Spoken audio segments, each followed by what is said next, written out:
Well, hello, welcome back. You guys have to suffer with me again. I hope that you're not too bored of me or whatever, but I wanted to make this follow up video because Lori gave me a list of questions that you guys all submitted. And so I'm just going to read through these real quick. I know that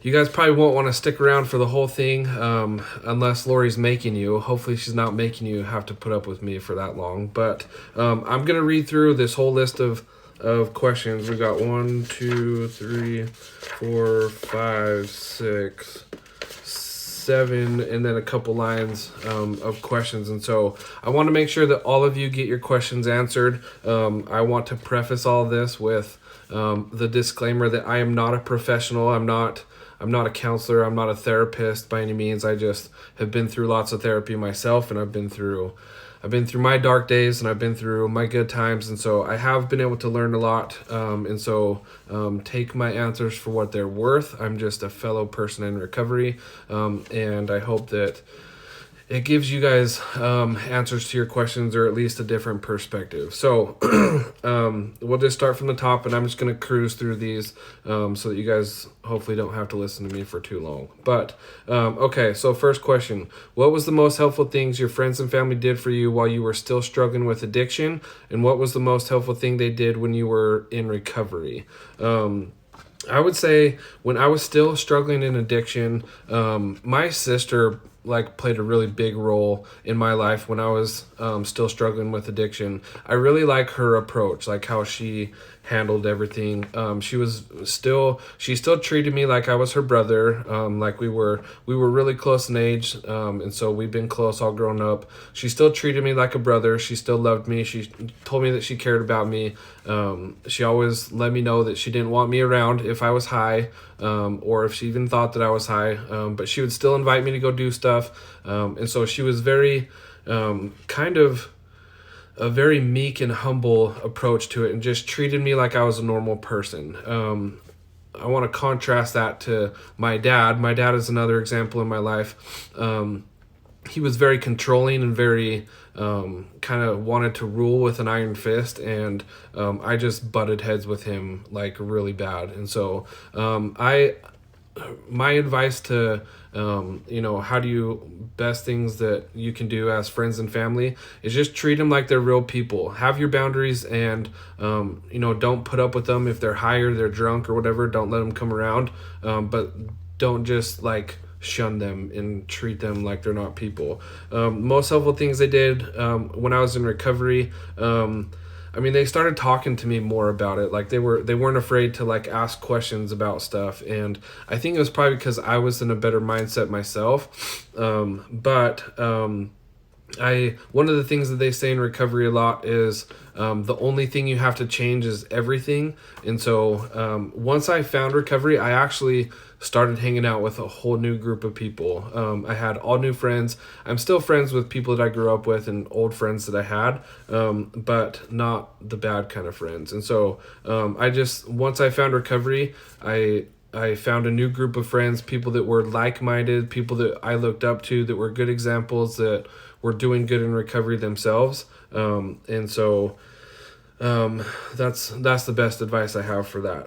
Okay, was there any point in your journey through addiction where, looking back, someone could have helped you if they had been better prepared to support you or offer you the resources that you needed? If so, how could they have been better prepared? This is a hard question to answer because my story is my story, and it played out how it played out. I would say how people could have been better prepared. Kind of like I mentioned in the first video, I grew up in a super LDS family. Nobody knew about rehab. Nobody knew about counseling. Nobody knew about, they didn't know where to direct me. And so I would just say, they kind of pushed me to go to rehab just because it was you need to go to rehab sort of thing. It wasn't like, hey, I found this place, they could help with this sort of thing. And so maybe just be informed yourself, and know some of the different places that are out there in the community, and say, okay, hey, there's these places that offer this and this, these are what the programs are like. And so maybe having known more about what rehab is and what it looked like could have helped, but I can't really go back and change anything at this point. Okay. All right, next question. You had mentioned in your video that at the beginning you could have quit if you wanted to. So what would be your advice to younger kids that don't realize the impact that it could have on their life and don't necessarily have the desire to quit? Yeah, I was able to stop for short periods of time here and there just because I kind of wanted to prove to my ex-wife, that it wasn't a problem, that I was in control and all that. But it wasn't like I wanted to eliminate them from my life. Like, it was purely driven just to kind of prove a point and to get her off my back a little bit. Advice that I would have to younger kids is they have no idea where it can end them up in their lives. Like, they can, like, I mean, for me, like, I ended up in jail, almost dying, like, didn't want to live, lost everything. And I mean, how do you tell that to a kid? Hey, if you don't knock it off now, then, you know, you're going to end up in jail. Or and so I think best advice for that is just get them in touch with somebody who has found recovery that can kind of share stories. Because I mean, I would love to talk to kids and say, hey, you're screwing around with stuff now. Well, you're playing with fire. But again, like, you can't really talk to somebody and like give them the desire to quit. They kind of have to figure it out on their own. Okay, next question. You referred to insurance a few times in your video. How would not having insurance have affected your life at that critical point of getting care? Had I not had insurance, I wouldn't have had the ability to go to rehab. And so I think insurance is very important. I always tell people everywhere, if you're using drugs, you better get insurance, because the time's going to come where you're either going to get arrested or you're going to want to get help. And if you don't have insurance, then your options are going to be very limited. There are things out there, there are resources out there that accept, like Medicaid, for example. Medicaid, it's free. Like, if you don't make a lot of money, you can qualify for it pretty easy. But the options for help just go way down. And so having insurance, it's actually easier than a lot of people think to get signed up for insurance. There's an insurance agent that I work with. I send her everybody that I work with. Her name is Kristen at North Star Insurance. And so I just tell people to call her. She's very familiar with the different insurance policies that are out there. And so, yeah, it was a game changer for me. I'm lucky that I had insurance at the time when I finally realized that I kind of wanted to get help. Okay, what would you say to someone who comes into the hospital setting who does not want to go to rehab? How would you convince them to go? As a medical provider, what is there a specific approach to speaking with someone with an addiction about going to rehab? Yeah, you can't really convince people to go. All you can do, my best advice is just lovingly, like, bear testimony, if you will, of the benefits that they could get. Like, talk about, like, hey, there's these places out there that could really help people that struggle with this. And I say don't be afraid to talk to them openly about it. A lot of times people think you have to tiptoe around people that struggle with addiction because you don't want to hurt their feelings or you don't want to judge them or whatever. I would just straight up say, hey, you're struggling. Looks like you have a problem. There's places out there that can help. Here's kind of what they look like. Here's the person that I know. Here's their phone number. I think you should call them, or would you like me to call them for you? And if they just flat out aren't ready, if they don't want to do it, then just leave them with a happy, well, if you ever do come around to wanting to go, just please reach out to somebody and make sure that you get in touch with so-and-so or something like that. That's my best advice. Okay. What is the first step in helping a family member who is struggling with addiction seek professional help? That kind of goes back to the other question we just answered. Once a recovering addict is ready to go out into the community and work, are there companies that help with that? Yes, there's lots of places. In fact, I know LDS Family Services has a whole list of employers that are felon friendly. And so, like, if they're if there is people that have backgrounds, there's all sorts of jobs out there that people can get that are. Okay, next question. Are the court systems incorporating more choices to go to rehab, or is going to jail sometimes the wake-up call needed to start to reflect on your life and addiction? The court systems actually are. I've seen them change a lot over the past several years, where they definitely are pushing treatment more. In fact, back in 2016 or 17, I believe, a bill was passed in the state of Utah called the Justice Reform Initiative, where they allocated a whole bunch of money that was supposed to go to jails and prisons, and they reallocated it to develop programs to help people get into treatment instead of just sending them to jail. And so there's a place called Washington County Court Support Services where they do all sorts of pre-trial stuff, and they do like counseling and assessments and whatever, and they help people get into treatment. And if they get into treatment sooner, then a lot of times they get reduced sentences, or that'll count as jail time or whatever. So it is cool to see judges and the court system kind of getting more on board with people getting help instead of just sending them to jail. Okay. Do you still wonder about taking a drink or a pill? Yes. I mean, I always think about it. Not necessarily so much like craving it or wanting it, but there are definitely times where, like, for me, it's things like mowing a lawn or cleaning my room or like doing stuff that I don't want to do. Going to movies is another one. Like there's sometimes where, like, if I have a big like yard work project or something, I'll just think like, man, it would be so much better if I was drunk for this. Or movies is another thing. I used to only watch movies if I was high, and so like there's times that I go to movies and I'm like, oh, I wish I could get high for this. It's not so much like wanting it. They call it the obsession. The obsession has been removed from me. Like I'll always have thoughts, and I'm always going to remember, what it's like to take drugs or drink alcohol or whatever.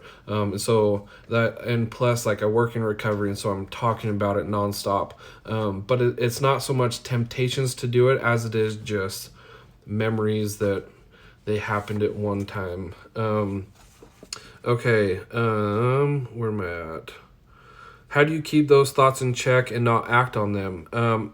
So I would say that I'm grateful for everything that I have in my life now, and all the responsibilities that I have, and the friends that I have, and the service commitments that I have, because for me, if I just stopped doing all this stuff because I started drinking or using drugs again, then all these people would know that I relapsed, or like I was struggling or whatever, and so for me, like it's very important, like the people that I have in my life and the things that I do, the job that I have, the service commitments that I have, those things are big to me because it keeps me busy and keeps me accountable for the different responsibilities that I have.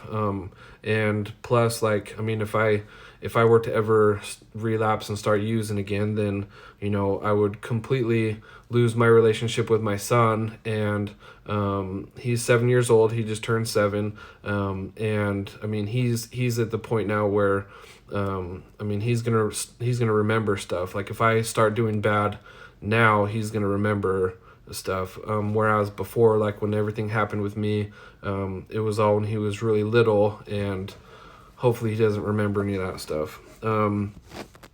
Okay. All right. End of page 1. How did you make the leap from being an addict yourself to becoming an employee at a detox rehab facility? Do you have any memories from your own experience that are put-offs for your job, or the people that come to you? Put-offs? I don't know what put-offs means.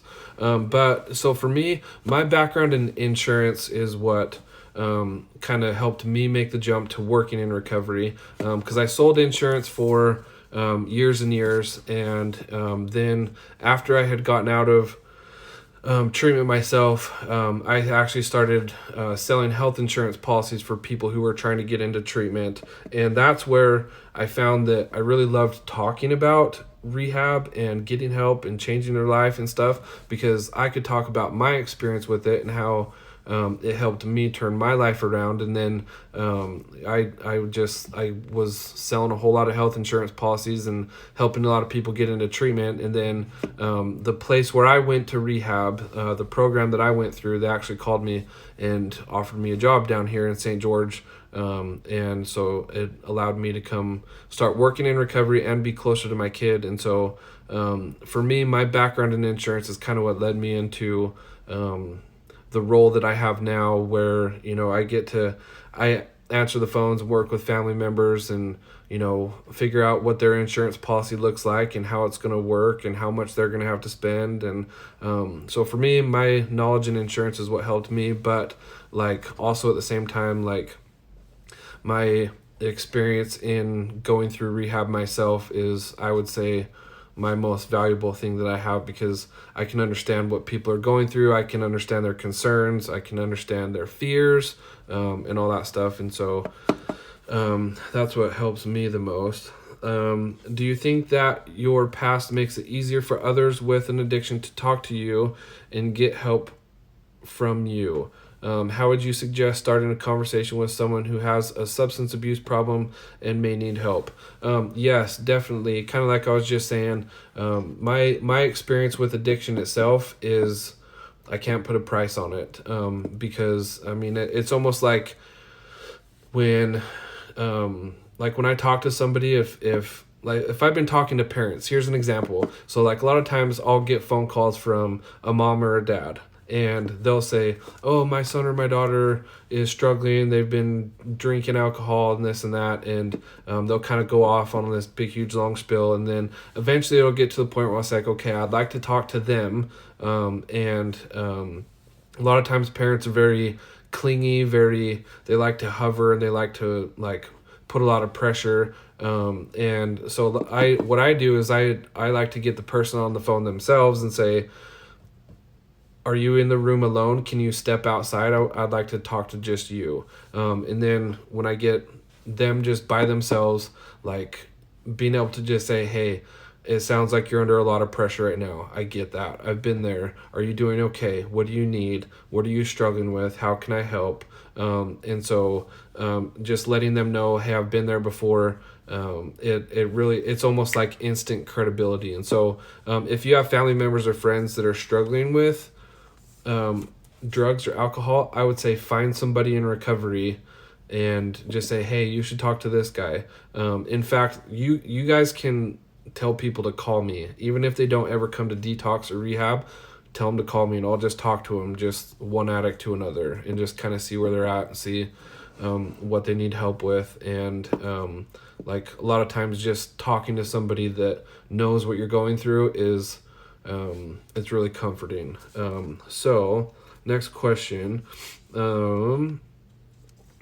Okay. Do you think there's anything your ex-wife could have done better to help you, or do you think it was up to you at that point? What's a good balance of support / tough love in a situation like that?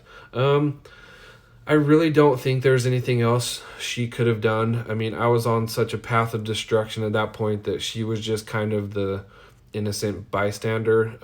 She was definitely the victim in all of it. I would say boundaries is probably a big thing. I think that if she would have, she had pretty good boundaries. She definitely wanted to control things, which then in turn just kind of, I just learned how to become more manipulative and more deceptive and whatnot. And so I think good, healthy boundaries are always a good thing, because if I break a boundary, then there's got to be a punishment. And if I know that there's not a punishment, then I know that I can break boundaries and I'm going to get away with it.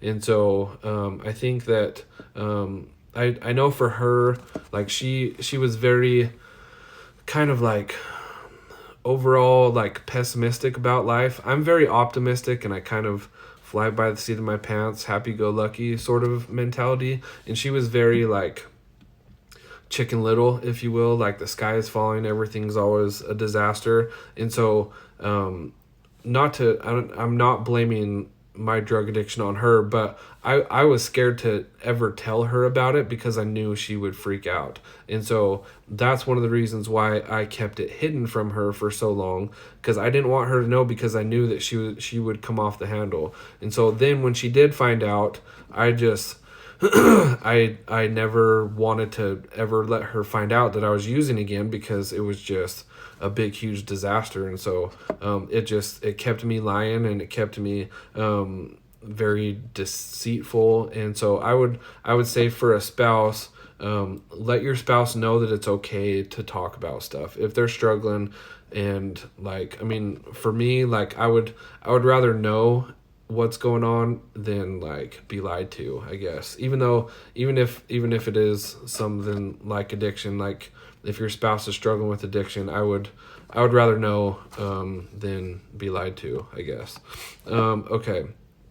During the times you were struggling with sobriety and addiction, did pornography ever become an addiction? If so, would it be treated similarly to drug addiction, or is it not comparable at all? Pornography was never really my thing.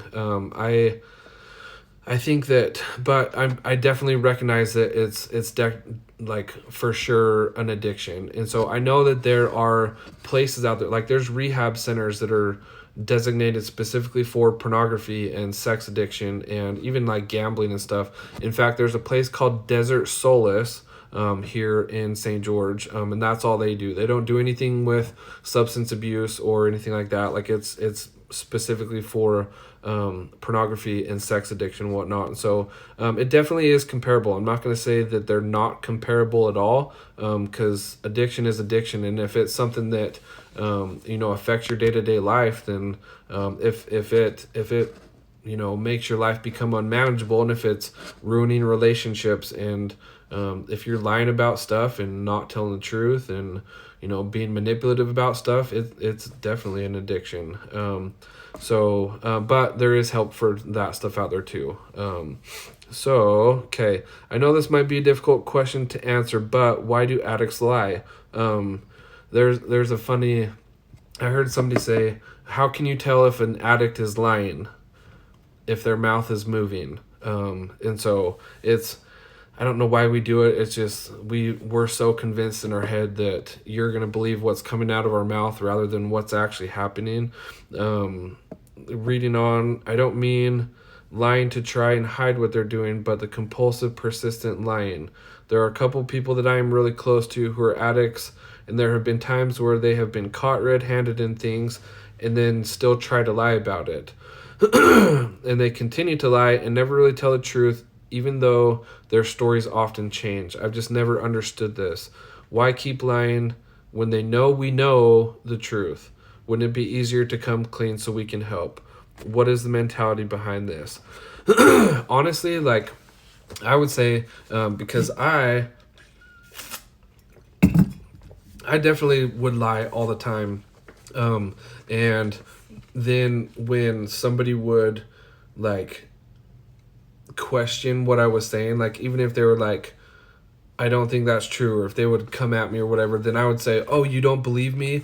And kind of just like, I mean, a lot of times it was just a strategy, a tactic because sometimes we want to fight just so that we can get angry, because if we get angry and we yell at you, then we hope that you're going to back off and stop asking us questions. And so lying's not necessarily because we're trying to convince you of something. We might know that but like, we'll still bald-faced lie about it just to have an argument and get mad and yell at you so that you'll hopefully be like, okay, like, I'm not having this argument, and back off.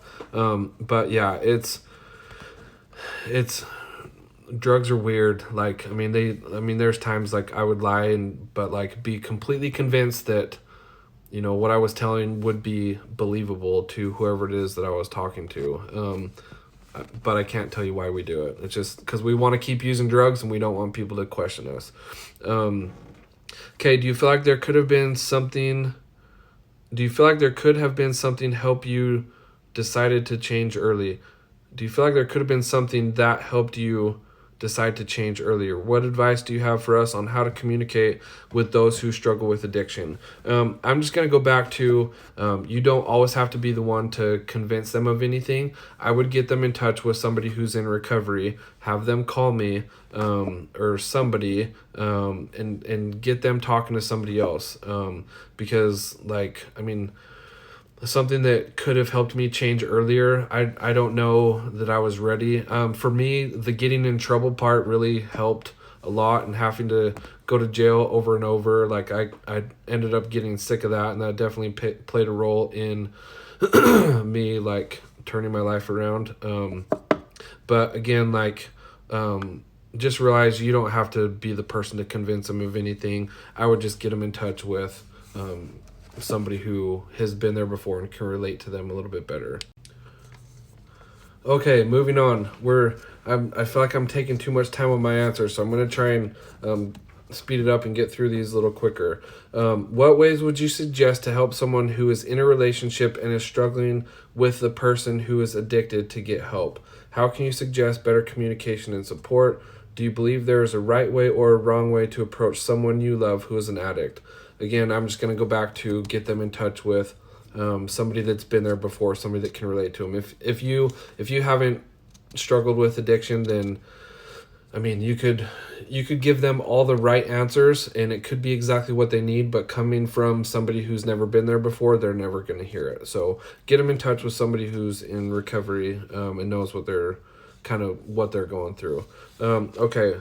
Is it difficult for you to see people that come into detox center going through similar situations that you went through? I wouldn't say it's difficult. It's definitely, it makes me grateful for my recovery. There's a lot of times where, people will come in and they'll be so sick and so miserable, and it reminds me, I'm just like, oh, I'm so glad I'm not there anymore. I don't have to go through that anymore. Okay, what is the hardest part of working at the detox center and helping those who are struggling with addiction? I would say the hardest part is when people don't take it seriously, or like if they don't like kind of push through it. Because even though people come to detox, like usually the first day or two, it's still hard. Like they still have to kind of get sick before we can start giving them medication to help them feel better. And so a lot of times, like I'll have really personal, heartfelt, deep conversations with people before they come in, and I'll say, okay, all you got to do is this and this, and then once you're done with detox, you're going to go here, and then that's going to help with all your core problems and all your family problems. And then people come in and then they don't take it serious, and then they just want to leave. They just want to call it quits, and they just want to go back to using or drinking again. And it's really hard, and I've had to really learn how to not take that personal, because for me, I think like, oh, I'm telling you everything you need to do, and then they don't do it, and it's like, will you just listen? Like, I've been there. I know what to do. Here's what you have to do, but people still don't listen. So you can't make everybody do it. Okay. If you quit intermittently, why didn't you just quit completely? We kind of already talked about that. I know you said it just reinforced you that you didn't have an addiction and could quit at any time. What was your thoughts when you did quit for those breaks? Again, like it was just to get people off my back, or just to kind of prove that it wasn't a problem. Could you speak on going to Utah County Jail and jail time making things worse? What could the system do better in order to not exacerbate the problem of addiction? What kinds of programs work and don't work? I have a cousin who has had addiction problems with heroin and meth all her life. She has been in and out of jail, rehab, and all that stuff. I think she just got a 2-year sobriety medallion. She is really proud of it. She has been helping and working at some kind of detox rehab program in Utah County, and she is working to become a social worker. Honestly, when I found out she was going that route, I was really excited for her, because I think that putting your focus on others is a very effective way to stay focused on your goal of sobriety. Okay, so that last part wasn't a question. But okay, let's go to the jail thing. So jail definitely played its role in my story, and I know that it does a lot of people's stories, because law enforcement and the court system will intervene for us when we can't intervene for ourselves. And so I know that like repeated like jail and like extended jail is not, I mean, it's can't be the answer, but at the same time, like if people are still breaking the law, if they're still, doing stupid stuff, then they need to go to jail until they get sick of it.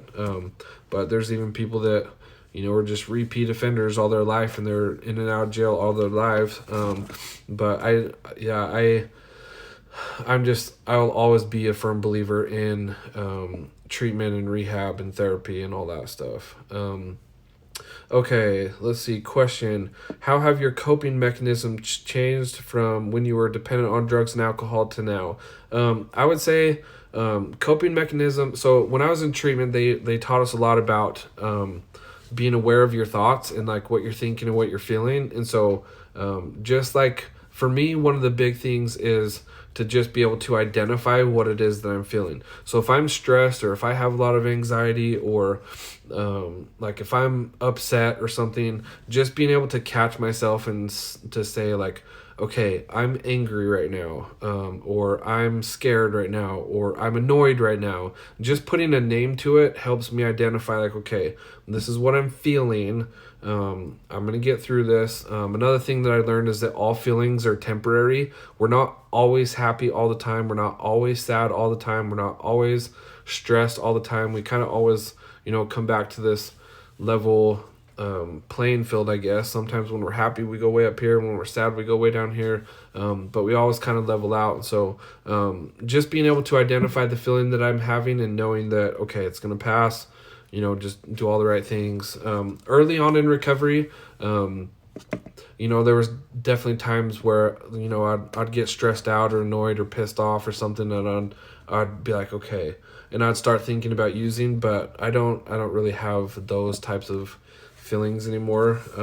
I think that, coping mechanisms today, I play a lot of softball. I'm involved in, lots of, sports teams and things like that. So just having healthy relationships and healthy places to go and hang out and people to see, like that's a good thing that's helped me. Did your family ever shun you for being involved with drugs and alcohol, or were they always supportive and loving? I would say my mom and my sister were supportive and loving, and they just were sweet, and they didn't really treat me any different.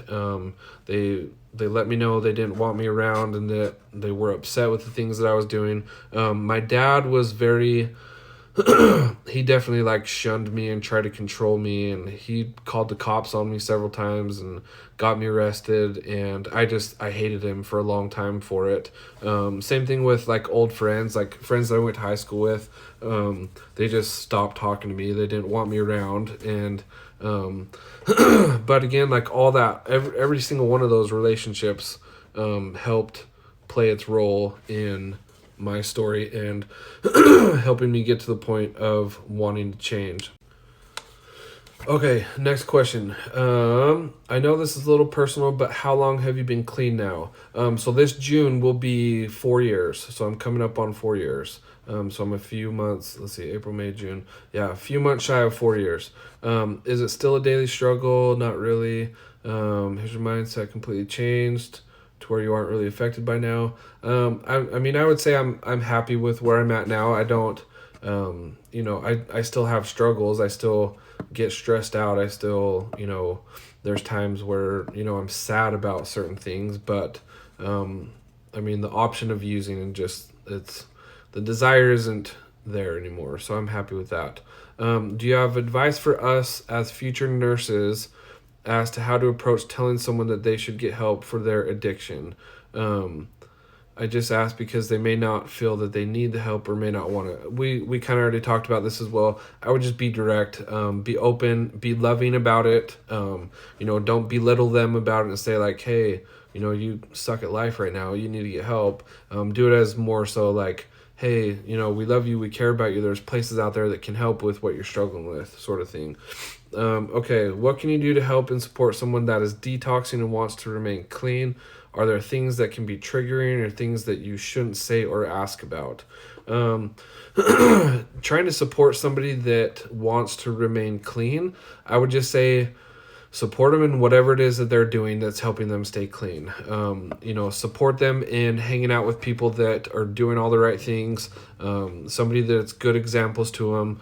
Love them and support them in that direction. Are there any things that can be triggering? I would just treat them like regular people, and be open and talk to them about it and ask questions, and I would say if you're genuinely interested in learning more about them so that you can understand them better, not necessarily to change them, then you can't go wrong. And so be open, be bold, ask questions that you've always been afraid to ask, and if they get mad, that's their fault. But okay, moving on. Where's your son now? What's the relationship like? How old is he? So he's here in St. George. He's 7 years old. He's my favorite person to hang out with. So the relationship is great. In fact, my relationship with my ex-wife, it's taken a lot of time, but it's great right now. We get along fine. She's very supportive of me seeing him, so I get to hang out with him whenever I want, and we go on adventures and we play sports, and it's a lot of fun. Okay, best advice for family members, friends, and people who struggle. We've kind of already talked about that. Advice for us as nurses that are dealing with the mean, angry, withdrawing addicts. Kind of already talked about that. I'm just trying to fly through these as much as I can, so this video isn't too long. Okay, have you been able to reconcile relationships with your ex-wife? Yes, we kind of talked about that. Are you still tempted by drugs and alcohol? Kind of talked about that. What strategies do you use to keep from turning your back on your old habits? I would just say, again, just to reiterate, I'm grateful for my life now and the people that are in it and the things that I do. I feel like my life has a purpose now. And so, the desire to turn around to old habits, I'm grateful with my life today. And I don't want to lose that. Okay, do you feel that the United States judicial system is doing enough to help people recover from their addictions and mental illnesses? This is a deep one. We could do a whole nother video on this one. This kind of goes back to the 60s and 70s when they declared the war on drugs. We're not going to get into all this. I think the judicial system definitely plays its role, and intervenes when we can't intervene for ourselves, like I said before. But I wish that society in general had a different opinion of drug addicts and addiction recovery and things like that. I think that the judicial system and just our society in general has just kind of labeled it as, the dumpster diving, garbage picking, needle slamming junkies, and that's just how everybody thinks about it. I really wish that our society would just love people a little bit more and understand that people need help and that there's help out there for people, and if we just could steer them in the right direction and not punish them so much. Okay, do you practice a 12-step program? If not, and why? Yes, I do. So I do Narcotics Anonymous. I'm sure you're familiar with Alcoholics Anonymous. Narcotics Anonymous is kind of like an offshoot thing.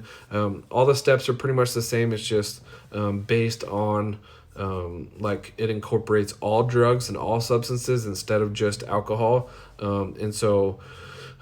Yes, I firmly believe in 12-step programs. I have a sponsor. I've worked the steps. I continue to work steps. I continue to go to meetings. And I think that it's a big part of a lot of people's recovery, and I think it helps make sense out of a new way of life, if you will. Does your detox center encourage 12-step programs? Yes, we do. There's 12-step programs all over the place. And so, there's an LDS 12-step, there's even 12-step meetings for family members. It's called Al Anon, and so it's for the family members of addict loved ones. And so yeah, I kind of have the belief, like all pathways to recovery, whether you do 12-step, whether you do meditation, whether you do sports, whether you do church, whatever it is that keeps you clean and sober, do it. Go for it. Whatever works for you. Okay, what do you think was the main thing that helped you realize all of a sudden that you were sick of going through the motions of being in and out of jail and realized that you might have a problem and wanted help? Yeah, I think like right there in that question, just the in and out of jail, having to start over. I mean, once I realized that, this was a broken record in my life and that it was just going to keep happening.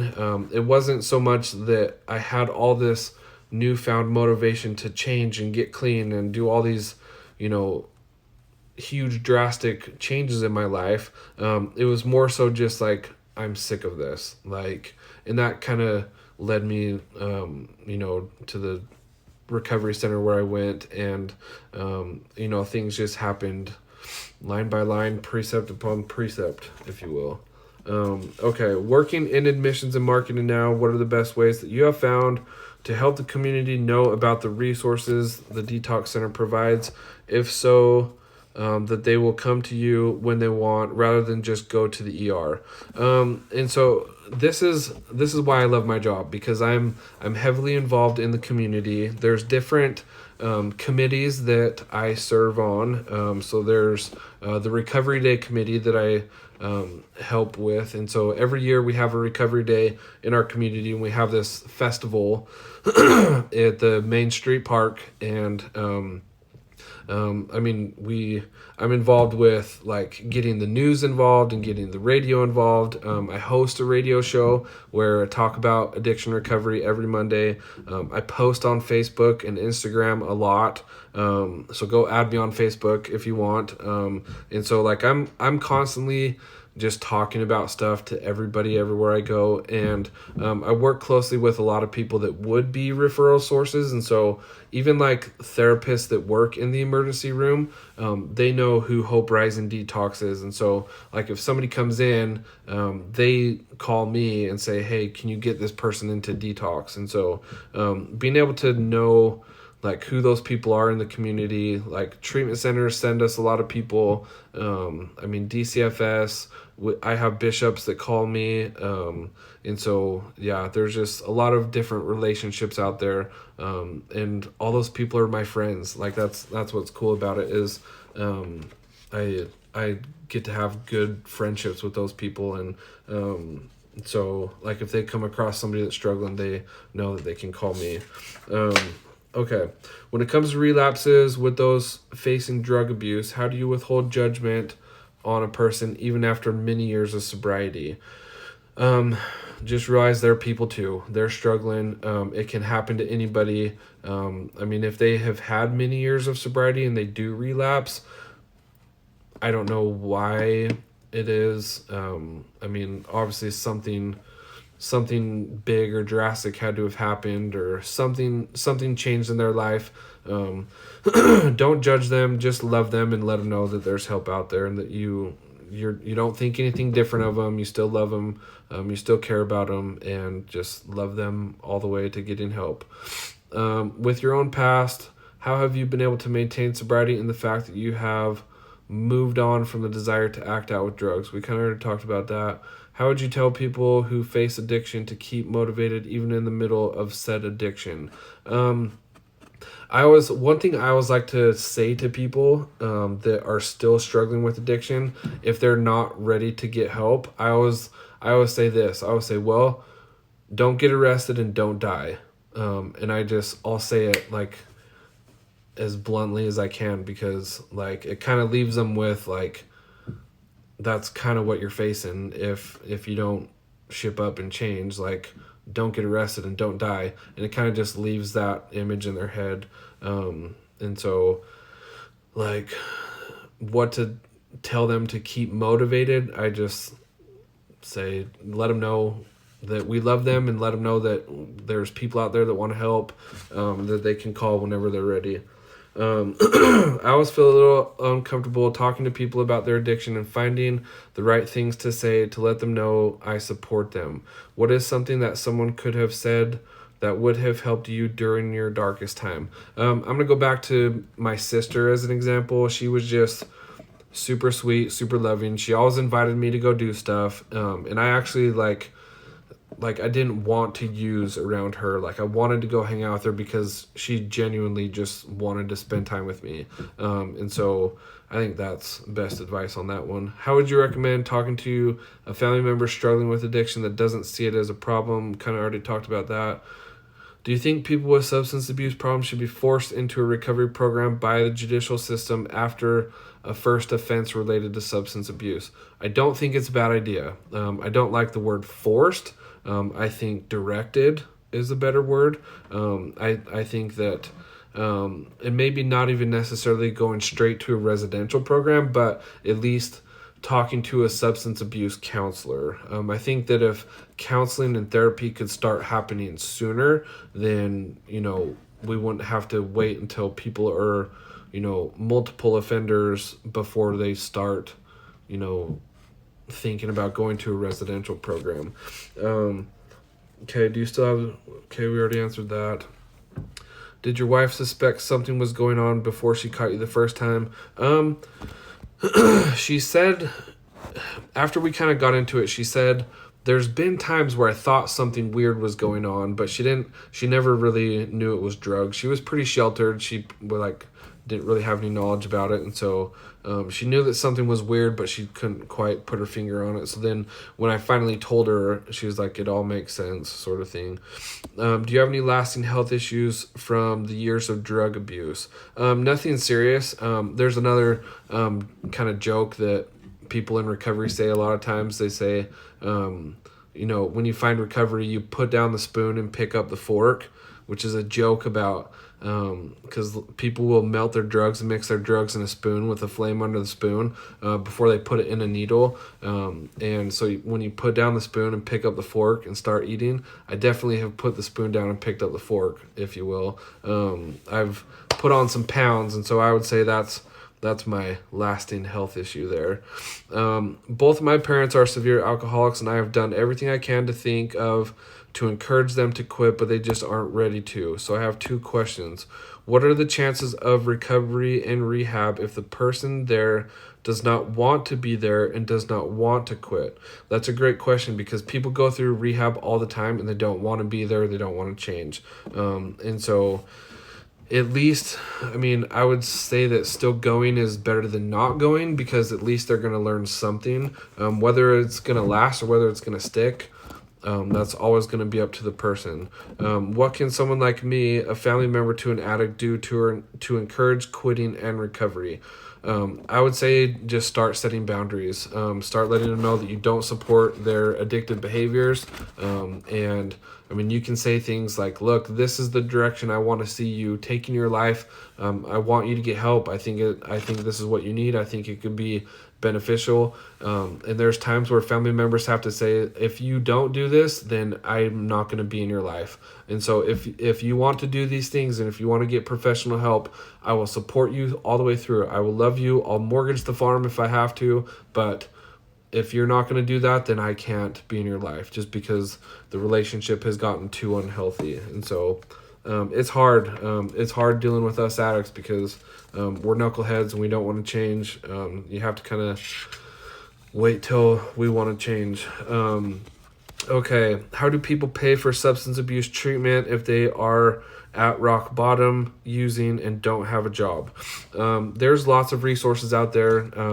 There's court support services that has funding. If people don't have a job, there is always Medicaid. Medicaid's not my favorite, just because it's owned by the government, and so they try to operate it as cheaply as possible, and so the resources just aren't they're not out there as much, but there is definitely options on Medicaid, but even there's options on insurance for somebody that makes little to no money. Has Okay, everyone has highs and lows on days throughout life. Do you ever feel drawn back to the highs of drugs when you hit hard times in life? If so, how do you combat that and stay sober? We kind of already talked about that.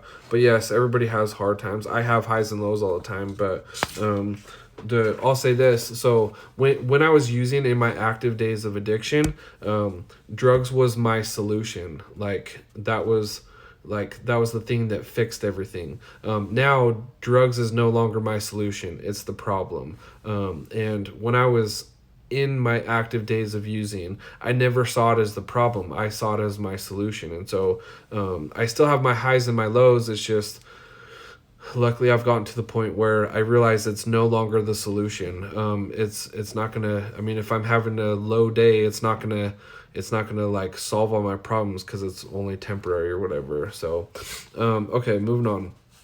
Let's see.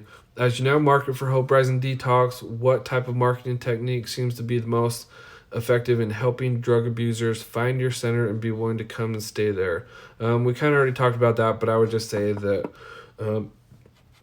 I kind of market myself as being in recovery, and just letting everybody out there know that, hey, I know what these people are going through, and so like I can help it make sense to them if they want to talk. Okay, next question. I did summer sales for a while as well, and almost everyone I sold with ended up abusing substances. Here, let's get to the question part. Obviously it's a well-known problem in that line of work. So do you think that the summer sales companies have a duty to prevent substance abuse, or will they always turn a blind eye to it if it helps increase revenue? If they were to start proactively preventing substance abuse, about what do you think it would look like? I think that I agree with you. I don't know that I've been out of the alarm world for so long that I don't know what they do anymore. I would imagine that they probably, have human resources departments, and they probably have resources. I don't know how much they push it or anything, but I don't know how that it's the company's responsibility to like prevent it. I probably agree that as long as people are selling and making money, then I'm not a fan of the alarm world anymore. I don't know that I ever would have gotten into drugs had I not been in that world, so I'm not a fan. What was a typical day in jail like at Utah County Jail?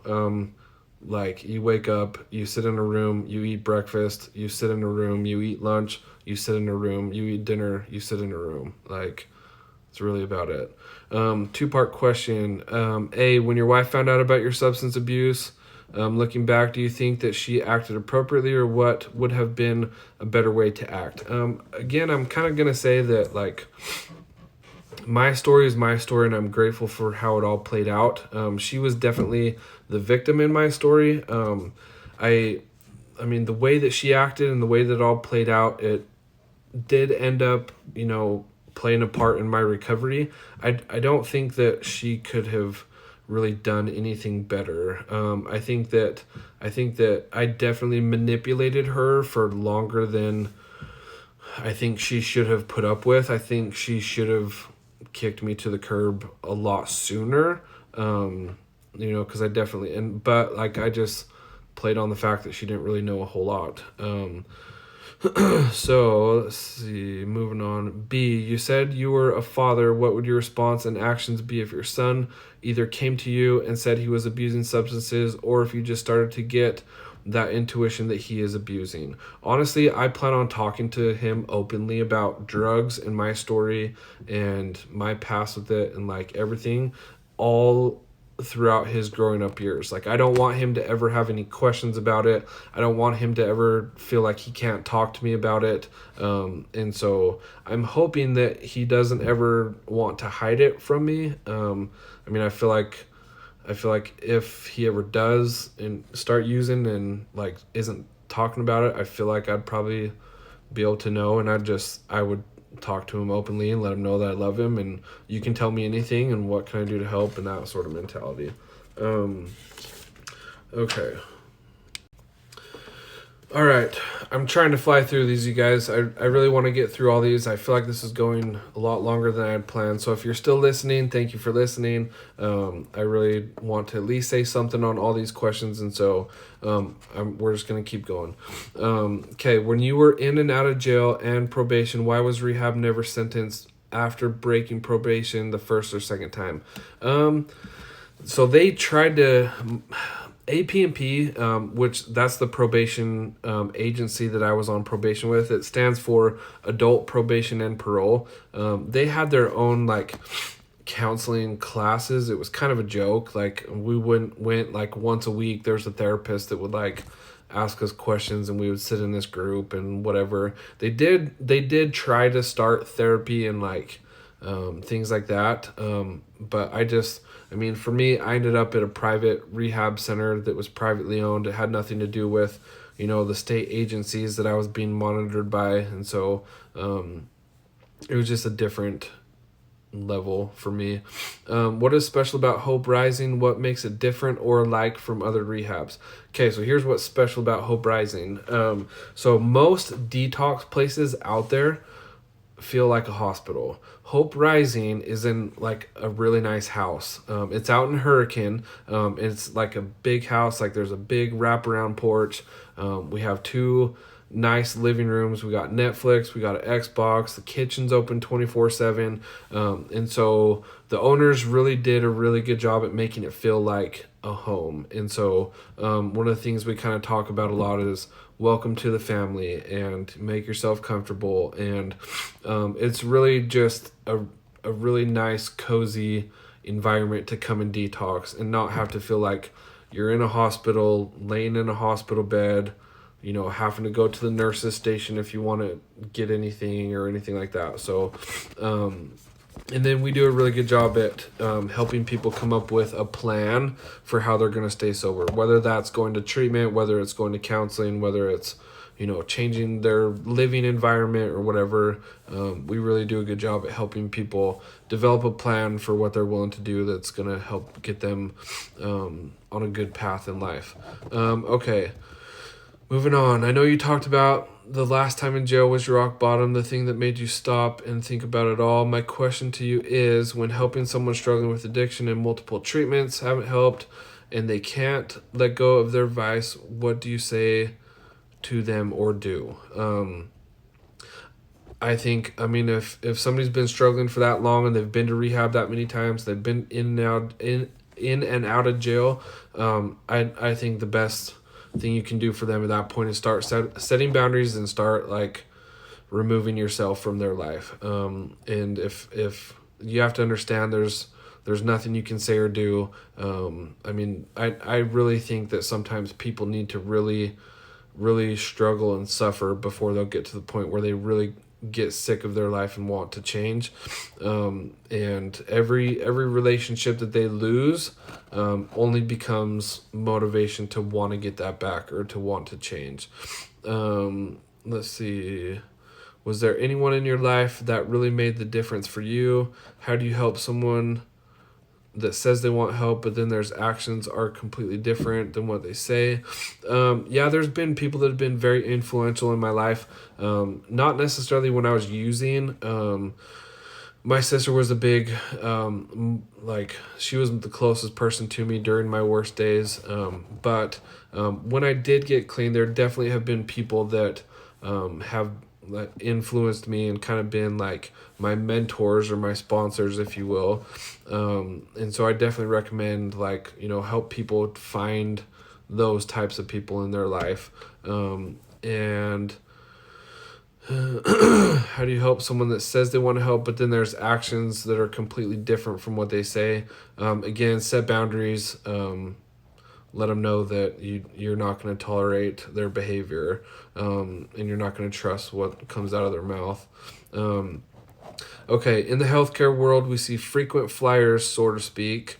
What can we do to make a difference in their life without being enablers for them? Do we have the upfront conversation with them, or do you just ignore the elephant in the room and get them out as soon as possible? I would just say the biggest thing you can do is let them feel love. Let them know that you love them, you care for them, there's help out there. Try and make suggestions from a loving standpoint, and just let them know, like, hey, you need help, like there's places out there that can help. Definitely don't just try and get them in and out as quick as possible. And if they come back and it's hasn't been that long, then be like, what are you doing back here? Why are you not getting help? Did you not call that place? Like, and just like really drive home that there's help out there for them. Okay, in your video you talked about meeting people who are not ready to stop using drugs. What can we do to help? Okay, we've already talked about that. What is the best way to approach someone about getting help? We already talked about that. A lot of these are getting to be repeats, so I'm just going to kind of skim through these and see before I keep talking. Okay, looking back. Yeah, that's about the same.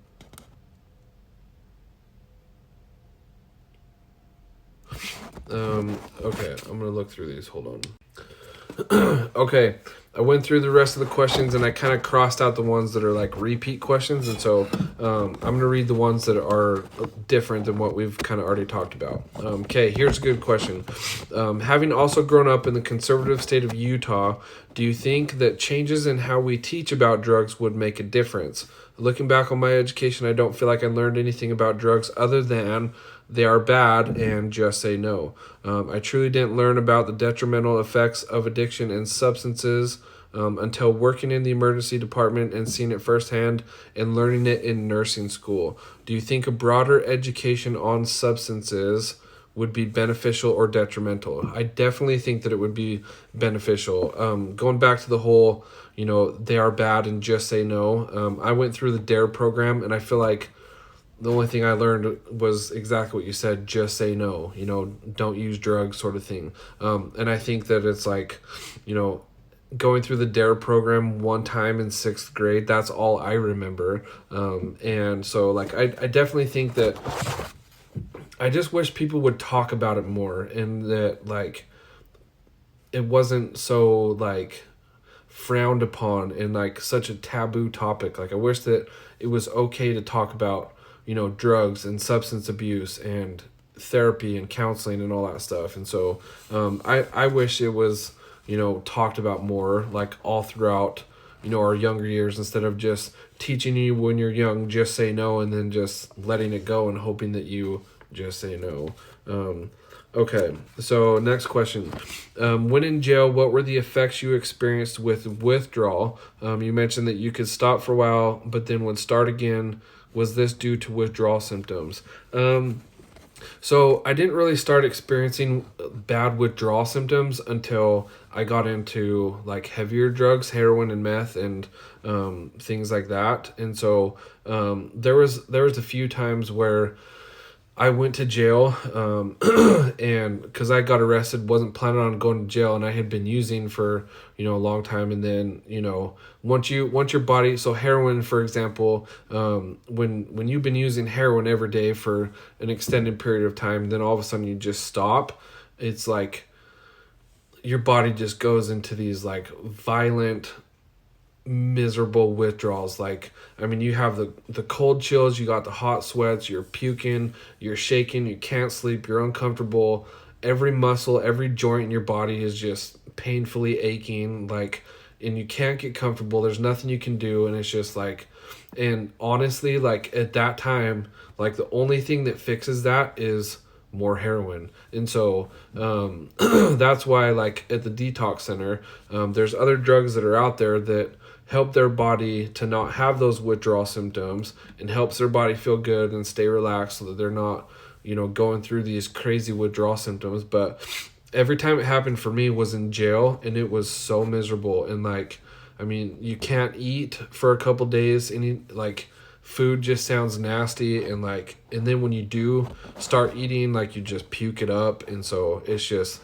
it gets to the point where like people keep using drugs, not so much because they want to get high, it's because they don't want to get sick. Like it's so miserable. And so but then we'll start again as this dude. So what? I mean, once you stop, like, I mean, if you can get through like a week or two, then withdrawal symptoms or the main painful physical withdrawal symptoms are usually you're past that phase. And so I mean, early on when I was when my wife had found out, and then like I would stop for weeks here and there, I was really only using, I was taking Adderall and, some pain pills and smoking weed here and there. I wasn't really on any like harder drugs that had like harder withdrawal symptoms. And so like it was a lot easier to stop back then before I was like super hooked on, bad stuff. Okay, a couple more questions. How does your personal experience affect your relationships with those going through your detox program? Are they more receptive to what you have to say? Yes, I feel like I'm able to connect with people a lot better because I know what they're going through. And then lastly, this is the last question. If you had a family member going through the same thing, how would you approach them? In your opinion, what would be the best way to get them help? Honestly, like I would, if I had a family member that was struggling, for me, I would get as close to them as possible because I've been through addiction, I've been through recovery, I know what they're going through, and I would get as close to them as possible and try and spend as much time with them as possible, not even necessarily pushing treatment or whatever. That's the other thing, like if you have a family member or a friend or a loved one that's struggling with addiction stuff, if the only thing you ever talk to them about is going to rehab and getting help, they're going to get sick of you and they're not going to ever want to come around you. Best advice I have is just treat them like a person because they are. Go do stuff with them, hang out with them, invite them to go to lunch, like, go do things with them, invite them to stuff and let them feel included and not like they're being excluded from everything. And so if I had a family member, I would stay close to them and talk to them about stuff so that I had a relationship to where they could open up and talk to me about stuff. And, when they do tell you hard things that you don't, support or agree with or whatever, don't just like fly off the handle and, make them feel stupid or whatever. Let them know that it's okay. I still love you. And overall, just, people that struggle with addiction are people too. That's kind of the best advice overall that I can leave you with. I hope that I've shared some sort of knowledge. I feel like that video went a lot longer than I thought it was going to be. I appreciate all the questions. I know that we kind of started skipping through a lot of them, but I'm going to leave you with this. Like, I want you to know that, like, you now have a friend in me. And so, like, call me if you want. Like, I don't care if you want to talk about, if you have any more questions, call me. If you have somebody that's struggling, call me. If there's anything I can do to help, call me, text me, whatever. Like, I love helping people. I love what I do. And I love the relationships that I have with people and getting to meet new people and hopefully, giving them a chance to find something that can help them turn their life around. So anyways, thank you guys for the opportunity. I'm sorry we couldn't do this in person. I wish this coronavirus stuff didn't happen so that I could come meet with you guys in person. But anyways, keep doing good. I hope that you guys all go out and influence lots of people in the communities that you're going to end up serving in. And I'm grateful for you, and good luck with the rest of school.